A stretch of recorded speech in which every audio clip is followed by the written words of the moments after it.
The Crimson Fleet's arrival, the Empire's pride Admiral Zorith, stood on the bridge of the flagship Eternal Dominion, watching the small blue planet grow larger on the viewing screens.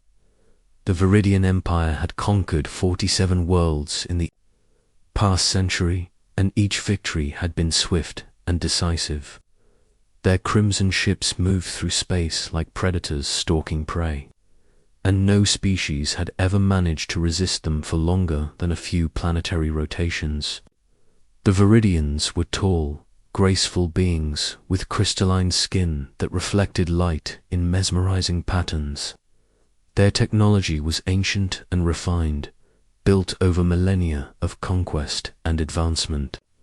They viewed themselves as the galaxy's rightful rulers, bringing order to chaos and civilization to primitive worlds. Earth would be number 48 in their collection. "Report on the target species," Zorith commanded, his voice carrying the authority of countless victories. Sub-Commander Kelrix consulted his data tablet. "The humans appear to be a young species, Admiral. They've only recently achieved spaceflight within their own solar system. Their planet shows signs of division, multiple governments, ongoing conflicts, environmental damage. They should pose no significant resistance." Zorith nodded with satisfaction. This would be another easy conquest.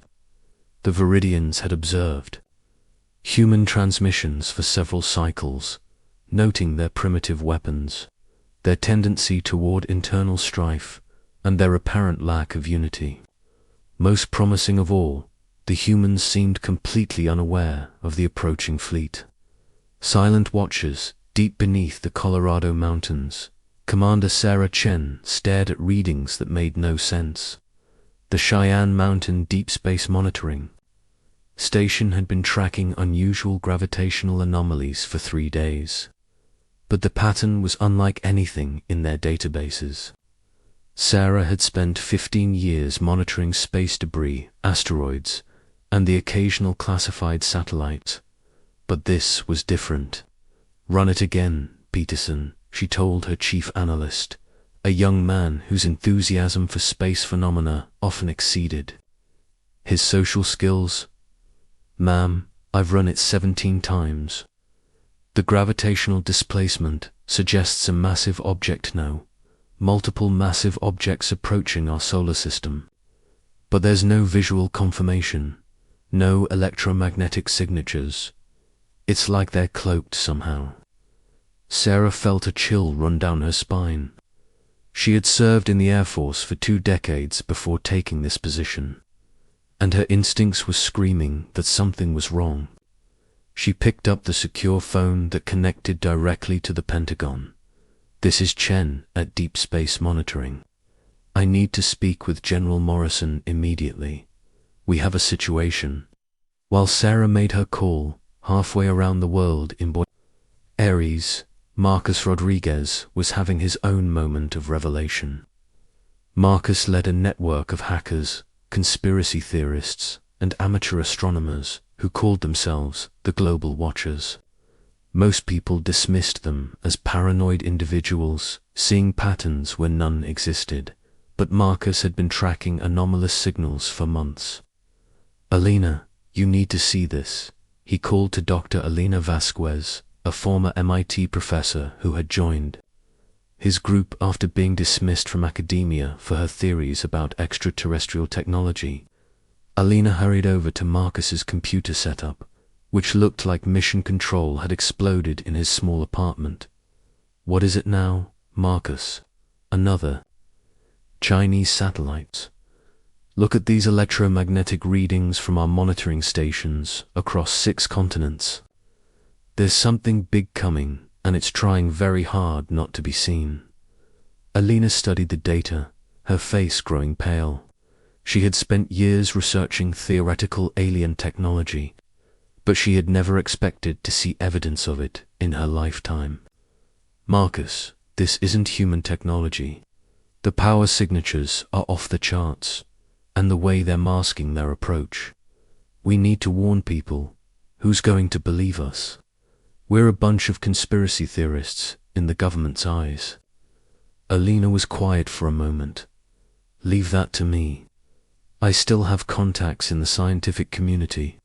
They might not believe in alien visitors, but they'll listen to data. The ultimatum, the Viridian fleet dropped out of hyperspace at the edge of Earth's solar system with a flash of crimson light that briefly outshone the sun. 12 massive warships, each the size of a small city, arranged themselves in perfect formation. Their hulls gleamed like polished ruby, and energy fields crackled around them like controlled lightning. Admiral Zareth activated the Universal Translator and began broadcasting on all human frequencies. His message was transmitted to every radio, television, satellite, and communication device on Earth simultaneously. Primitive beings of the third planet, I am Admiral Zoreth of the Viridian Empire. Your world has been selected for incorporation into our domain. You have demonstrated the typical patterns of a chaotic, divided species in need of proper guidance. We offer you the choice that we offer all species. Submit willingly to our rule, and your transition to civilization will be peaceful. Resist, and we will demonstrate why 47 worlds have chosen wisdom over defiance. The message played in every human language simultaneously, a technological feat that should have been impossible with Earth's communication systems. You have one rotation of your planet to make your decision. Choose wisely. The world erupted. In panic, news networks struggled to verify what seemed impossible. Governments went into emergency sessions. Religious leaders proclaimed everything from the end times to divine intervention. Social media exploded with theories, fears, and demands for action, but in her mountain bunker, Sarah Chen was already working. She had managed to convince General Morrison to activate emergency protocols, and now she was coordinating with every deep space monitoring station on the planet.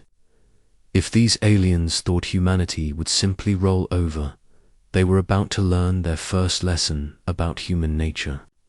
Underground networks activate. Marcus Rodriguez's apartment had become an impromptu command center. Alina was on her laptop, reaching out to her scientific contacts around the world. Marcus himself was coordinating with his network of watchers, hackers, and amateur radio operators. What had started as a hobby for conspiracy enthusiasts was now potentially humanity's early warning system. I've got confirmation from Dr. Patel in Mumbai and Professor Nakamura in Tokyo, Alina reported. They're both seeing the same readings we are. These ships are using some kind of gravitational manipulation for propulsion, and their energy signatures suggest weapons capabilities beyond anything we've ever imagined. Marcus was typing furiously on multiple keyboards. Good, because I've got 12 different hacker groups trying to penetrate whatever systems those ships are using. Most of it's beyond our tech level, but there are some communication protocols that look familiar. Apparently, even advanced aliens need basic data transmission standards. What are you thinking? Alina asked. I'm thinking that if they can hack into our communications to broadcast their message, maybe we can hack back. And I'm also thinking that we need to get this information to people who can actually do something about it. Alina nodded. I'll keep working on the scientific analysis. You focus on the information warfare. But Marcus, we need to be careful. If these beings are as advanced as they appear, they might not appreciate us poking around in their systems. Marcus grinned, the kind of expression that had gotten him in trouble with authorities his entire life. Alina, if there's one thing, humans excel at its being where we're not supposed to be and doing what we're not supposed to do. Let's see how they handle that. The first test, 24 hours after the ultimatum, no unified response had come from Earth. The United Nations had held emergency sessions, but between translation delays, political posturing, and simple disbelief, no consensus had emerged. Some nations wanted to negotiate, others wanted to fight, and a few insisted the entire situation was an elaborate hoax. Admiral Zorith was not surprised. This was typical behavior for divided, primitive species. He decided to demonstrate Viridian power with a show of force that would encourage rapid cooperation. Target the uninhabited landmass they call Antarctica, he ordered. Use a low-power planetary bombardment beam. Eliminate a section of ice approximately 10 kilometers square. This will demonstrate our capabilities without significant loss of life. The beam lanced down from the flagship, a column of crimson energy that turned ice to steam in milliseconds. The explosion was visible from orbit and registered on seismographs. Around the world, where there had once been ancient ice, there was now a perfectly circular crater filled with superheated water. The message was clear: comply or face consequences. But humanity's response was not what Zorith expected. Instead of panic and immediate surrender, the attack galvanized resistance movements across the planet. Sarah Chen's monitoring stations began tracking the energy signatures of the alien weapons. Marcus Rodriguez's hacker network intensified their efforts to penetrate alien communication systems. And in military bases around the world, human strategists began planning for a war that seemed impossible to win. Human nature revealed. What the Viridians had failed to understand was that their demonstration of power had achieved the exact opposite of its intended effect. Humans, throughout their history, had responded to overwhelming odds not with submission but with stubborn determination. The attack on Antarctica was not seen as a demonstration of futility but as a declaration of war. Captain Jake Morrison of the U.S. Special Forces was in a Pentagon briefing room when the news of the Antarctic strike came in. A veteran of conflicts in 3 different theaters, Jake had never faced an enemy with orbital bombardment capabilities. But he had faced impossible odds before. "Sir," he addressed General Morrison, "with your permission, I'd like to begin coordinating with resistance movements worldwide. If these aliens think they understand human warfare, they're about to get an education." General Morrison, Sarah Chen's contact and Jake's commanding officer, nodded grimly. "Do it, Captain, and Jake. Make sure they understand that Earth doesn't surrender, ever." Meanwhile, Alina Vasquez was making a discovery that would change everything. While analyzing the energy patterns from the Antarctic strike, she had noticed something that should have been impossible. The alien weapon had operated on principles that were theoretically sound but practically unachievable with known physics. But there were aspects of the energy signature that suggested the technology was not as far beyond human understanding as it initially appeared. "Marcus," she called out excitedly, "I think I know how their weapons work. And if I'm right, I think I know how to build countermeasures." The Viridian fleet hung in space, waiting for Earth's surrender. Admiral Zorith was confident that the demonstration had ended any thoughts of resistance. In his experience, primitive species always chose survival over pride. He was about to learn the first rule of dealing with humanity: never underestimate. A species that considers impossible to be a personal challenge rather than a limitation. The Viridians had conquered 47 worlds by following predictable patterns and exploiting standard weaknesses. Earth was about to show them that. Humans had never been particularly interested in following patterns or accepting limitations. The die is cast as the second day dawned after the ultimatum. The Viridian fleet prepared for what Admiral Zorith assumed would be a peaceful occupation. Landing craft were prepared.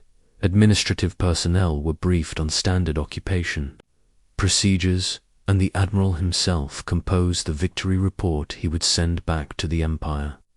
But on Earth, Sarah Chen was coordinating a global monitoring network that was tracking every movement of the alien fleet. Marcus Rodriguez had successfully penetrated several of the aliens' communication protocols and was learning about their military structure. Elena Vasquez was working 18-hour days to understand technology that could reshape human civilization.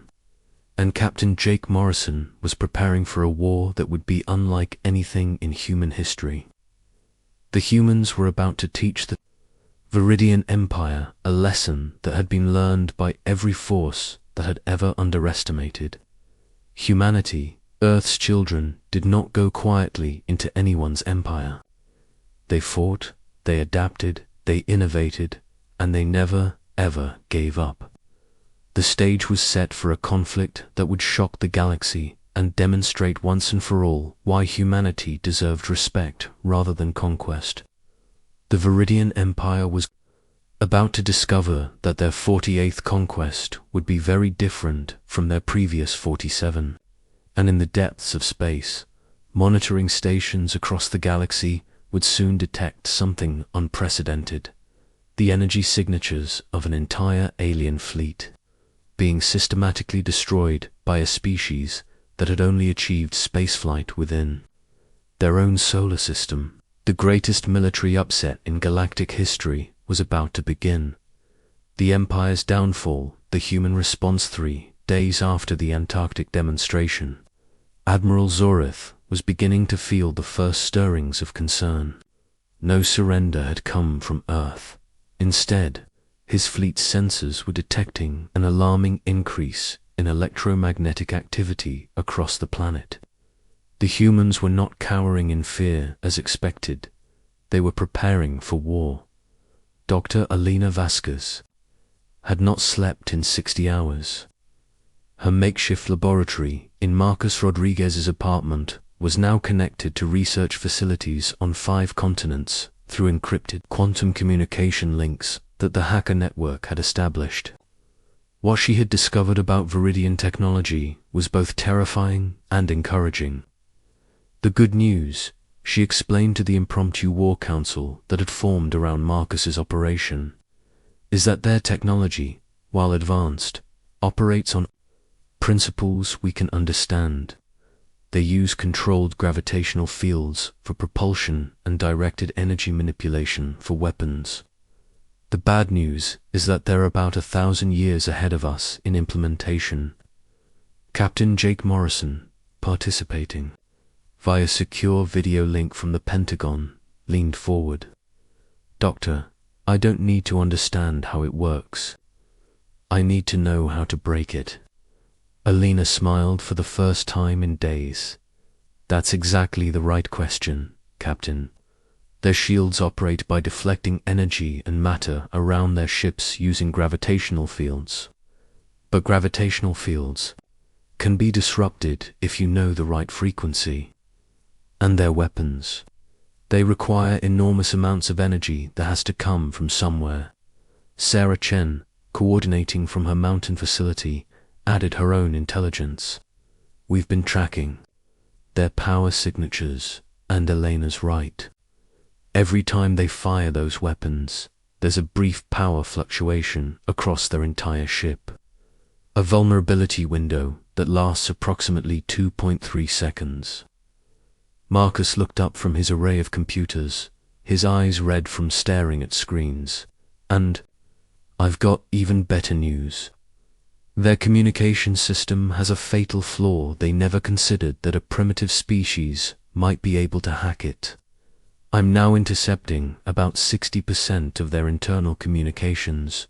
"What are they saying?" Jake asked. Marcus grinned, the expression of a man who had just found his enemy's weakness. "They're getting frustrated. Admiral Zorith expected immediate surrender, and his superiors back home are beginning to ask questions about why this is. Taking so long, he's under pressure to end this quickly." Technological adaptation, while Elena worked on understanding Viridian technology. Other human scientists across the globe were adapting her discoveries with a speed that would have shocked the aliens. The same species that had gone from first flight to landing on the moon in 66 years was now reverse engineering technology from a civilization thousands of years older. Dr. Rajesh Patel in Mumbai had used Elena's gravitational field equations to modify a particle accelerator into a crude but effective gravitational field disruptor. Professor Nakamura in Tokyo had taken the energy frequency data and built a prototype weapon that could theoretically exploit the power fluctuation windows Sarah had identified in underground facilities that had been hastily constructed in the past 72 hours. Human engineers were building weapons that should have taken decades to develop. The Viridians had made a critical error in their assessment of humanity. They had observed human conflicts and seen primitive kinetic weapons, chemical explosives, and simple nuclear devices. They had concluded that human warfare was based on brute force rather than innovation. They had failed to understand that humans had a unique talent for rapid technological advancement when survival was at stake. Elena's breakthrough came on the fourth day. "Marcus, I need you to send this frequency pattern to every radio transmitter on Earth, every cell tower, every radio station, every satellite uplink." "What will it do?" Marcus asked, though he was already beginning to implement her request. "It will turn Earth into one giant gravitational field disruptor. If I'm right about how their shields work, this should cause system-wide failures across their entire fleet." Captain Jake Morrison was coordinating what would become known as the impossible war. Human forces had no way to reach the alien ships directly, but Elena's discoveries were providing options that conventional military thinking would never have considered. "Attention all units," Jake broadcast to military commanders worldwide. "In 30 minutes, Dr. Vasquez will activate a planetary-scale weapon that should disable enemy shields. We will have approximately 10 minutes of vulnerability before they can compensate. Every missile, every satellite, every orbital platform we have is going up in that window." The first strike, Admiral Zorith was reviewing invasion plans when his ship's systems began failing. Gravitational field generators that had operated flawlessly for centuries suddenly started fluctuating wildly. Shield systems that had never failed in combat began collapsing across the entire fleet. "Report," Zorith commanded, but his technical officers were staring at readings that made no sense. "Admiral, the planet itself seems to be generating a gravitational interference pattern. Our shields are failing fleet-wide, and we cannot determine the source of the disruption." At that moment, Earth struck back. Every nuclear missile that had been held in reserve, every orbital platform that could be weaponized, every experimental military satellite that had been kept classified, all of it launched simultaneously. The night sky filled with the trails of hundreds of projectiles aimed at the Viridian fleet. The aliens' advanced point defense systems, designed to stop conventional attacks, were overwhelmed by the sheer number of incoming threats. Moreover, without their shields, the supposedly invincible warships were vulnerable to weapons they had dismissed as primitive. 3 Viridian ships were destroyed outright in the first wave.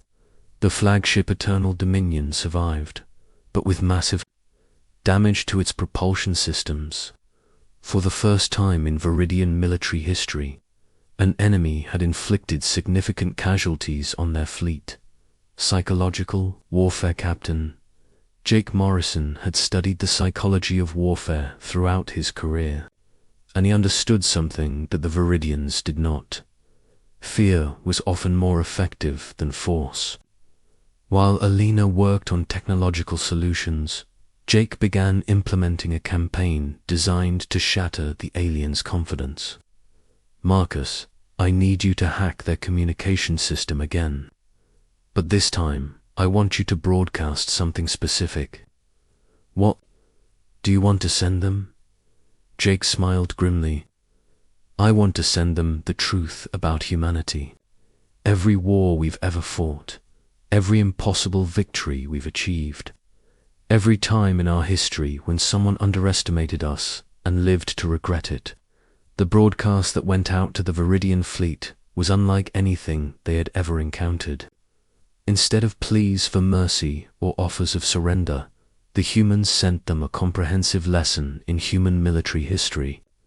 The Battle of Thermopylae, where 300 Spartans held off an army of thousands. The Warsaw Ghetto Uprising, where civilians with makeshift weapons fought against overwhelming odds. The Pacific Theater of World War II, where island hopping campaigns had defeated an empire that thought itself invincible. The message was clear. Earth had been underestimated before, and it had never ended well for the underestimators.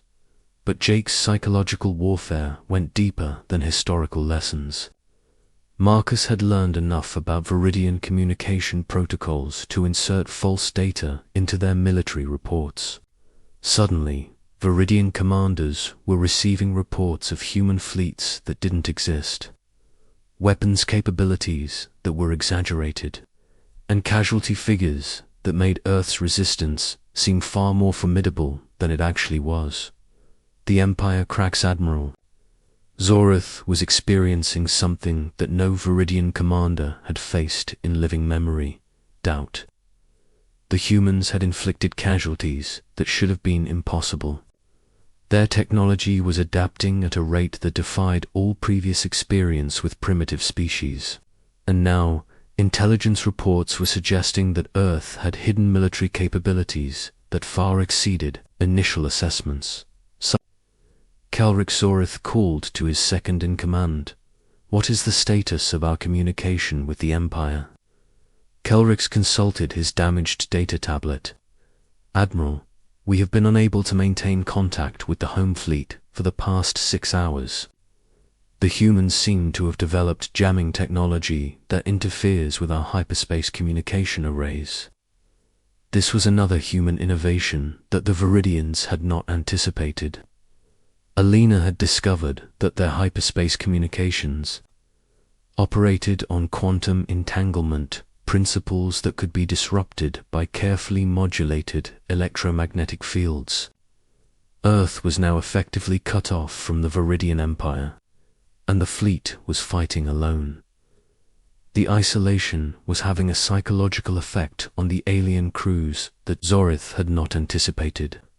Viridian society was built on the certainty of superiority and the inevitability of victory. Being cut off from their empire while suffering unexpected losses was causing morale to collapse throughout the fleet. Innovation under Firelina Vasquez had achieved something that would have taken human science decades under normal circumstances. She had successfully reverse-engineered and improved upon technology from a civilization thousands of years more advanced. Her breakthrough came when she realized that the Viridians' greatest strength was also their greatest weakness. Their technology is too perfect, she explained to the global scientific network that had formed around her discoveries. They've optimized everything for maximum efficiency, which means they've eliminated redundancy. If you can disrupt one system, you can cascade failure throughout their entire ship. Working with Dr. Patel's gravitational field research and Professor Nakamura's energy weapons development, Elena designed what she called the Kaskajijis Hutor, a weapon that would cause total system failure in Viridian ships by exploiting the interconnected nature of their technology. The weapon required every power plant on Earth to operate simultaneously, channeling energy through a global network of modified radio transmitters. It was a planet-scale engineering project that had been completed in less than a week, something that would have been impossible if humanity had not possessed one. crucial advantage over the Viridians, the ability to work together when facing extinction. The final gambit Admiral Zorith had one option, remaining a direct assault on Earth's surface that would end human resistance through overwhelming force. He gathered the remaining 9 ships of his fleet and prepared for a planetary bombardment that would break human will to fight. But Sarah Chun's monitoring network had detected the fleet's new formation, and Elena's analysis had determined their intent. The aliens were preparing to end the war through genocide rather than conquest. Captain Morrison, Elena, reported via the quantum communication link they're moving into bombardment formation. If they open fire with all remaining ships simultaneously, they can sterilize the planet's surface. Jake Morrison had been waiting for this moment. Doctor, is the Cascade Disruptor ready? It's ready, but Jake, this will use every bit of power generation on the planet. If it doesn't work, we won't have energy reserves for a second attempt. Then we'd better make sure it works. Marcus, I need you to coordinate the global power grid. Alina, I need you to target the flagship. Sarah, I need precise positioning data on every enemy ship. Captain, Sarah added, once we fire this weapon, they'll know exactly where the attack originated from. They'll target every power plant and transmitter on Earth. Jake Morrison looked around at the faces on his screens. Scientists, hackers, military personnel, and civilians who had come together to defend their world. Then we'd better make this shot count. The end of an empire, the Cascade Disruptor fired at precisely 1432 GMT on the 7th day of the war. Every power plant on Earth channeled its full output through Elena's global transmitter network, creating a focused gravitational pulse that struck the Viridian fleet like an invisible tsunami. The effect was immediate and devastating. Ship after ship simply went dark as cascade failures raced through their interconnected systems. The flagship Eternal Dominion lasted longest, its more robust systems fighting against the disruptor effect. But even Admiral Zorith's pride could not withstand the planet-scale weapon that humans had built in a week. As the last Viridian ship went dark and began falling toward Earth's atmosphere, Marcus Rodriguez made one final broadcast to the dying fleet. But instead of a message of victory or revenge, he sent something that would be remembered throughout the galaxy as the moment when humanity announced itself to the universe. "This is Earth," Marcus transmitted on all frequencies. "We did not ask for this war, but we finished it. Let the galaxy know that humanity offers friendship to those who come in peace, but destruction to those who come as conquerors. We are not a species that submits to empires, and we are not a world that can be conquered. Welcome to the neighborhood." Aftermath and new understanding. The wreckage of the Viridian fleet scattered across Earth's atmosphere, creating meteor showers that lit up the night sky for weeks. But the real impact of what humanity had accomplished would be felt throughout the galaxy for generations to come. Dr. Alina Vasquez became the leading expert on gravitational field manipulation, founding a new branch of human science that would eventually take humanity to the stars. Marcus Rodriguez's hacker network evolved into Earth's first interstellar communication system, ready to make contact with any species that approached with peaceful intent. Captain Jake Morrison established the tactical doctrines that would guide human space forces, ensuring that Earth would never again be caught unprepared. And Sarah Chen continued monitoring the depths of space, but now she was watching for friends as well as threats. The Viridian Empire, upon learning of the fate of their invincible fleet, made a decision that would reshape galactic politics. Rather than sending reinforcements to avenge their defeat, They sent diplomats to negotiate with the species that had achieved something no one thought possible: the complete destruction of a Viridian fleet by a supposedly primitive world. The galaxy had learned a new rule: never underestimate a species that considers impossible to be merely difficult and treats extinction as a personal insult. Humanity had not just defended itself, it had announced that Earth was under new management, and the management was not accepting applications for conquest. The war that was supposed to last hours had lasted a week.